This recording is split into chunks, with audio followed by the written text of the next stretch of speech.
Especially ఇట్లాంటి టాపిక్తో నేను ముందుకు వస్తాను అనుకోలేదు.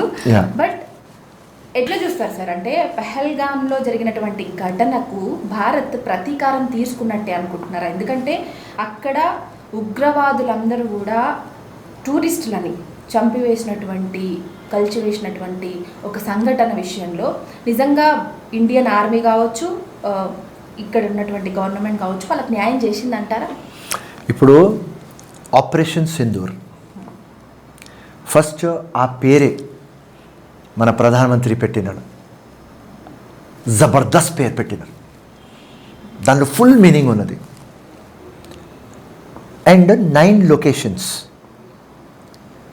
21 టార్గెట్స్, 25 మినిట్స్, 26 రఫాల్ ప్లేన్లు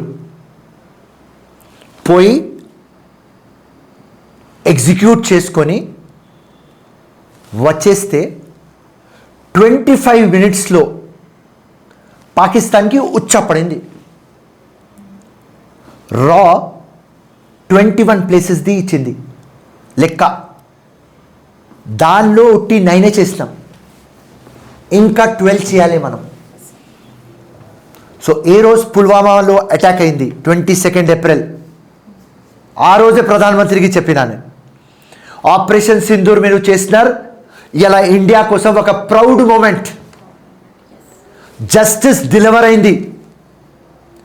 కానీ మీరు ఫేజ్ 2 పోవాలి,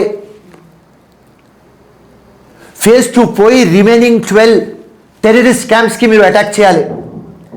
ఇప్పుడు 9 టెర్రరిస్ట్ క్యాంప్స్ మీద మనం అటాక్ చేసినాం. ఎంత ప్రిసైజ్గా, ఎంత టెక్నికల్గా,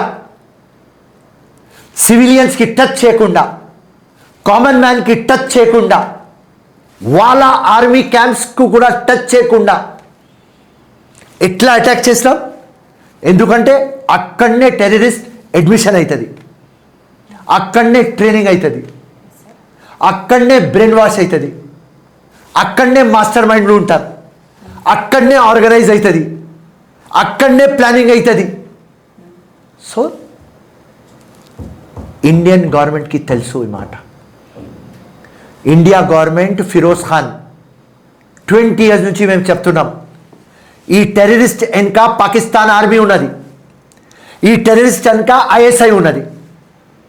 మీరు చూస్తున్నారు, మనం ఆపరేషన్ సింధూర్ చేసినాం, టెర్రరిస్టులు చనిపోయినారు. టెర్రరిస్టులు చనిపోయిన తర్వాత కూడా వాళ్ళకు స్టేట్ ఆనర్ ఇచ్చినారు. ఆ టెర్రరిస్ట్ చనిపోతే ఆ మౌలానా మసూద్ అజర్ తమ్ముడు రౌఫ్ అజర్ వాడు చనిపోయినాడు. వాడు ఎవరు? IC-814 ప్లేన్ హైజెక్ 1999 కాంధార్లో చేసింది, దానిలో వీడియో ఉన్నారు. రౌఫ్ పార్లమెంట్ మీద అటాక్ అయింది 2001లో, వీడే రౌఫ్ ఉన్నాడు. 100 మంది దాకా చంపినాడు ఈ ఫాల్తునా కొడుకు. వాడు చస్తే పాకిస్తాన్ ఆర్మీ సల్యూట్ కొడుతుంది, పాకిస్తాన్ ఫ్లాగ్ వాడికి కట్టుతారు.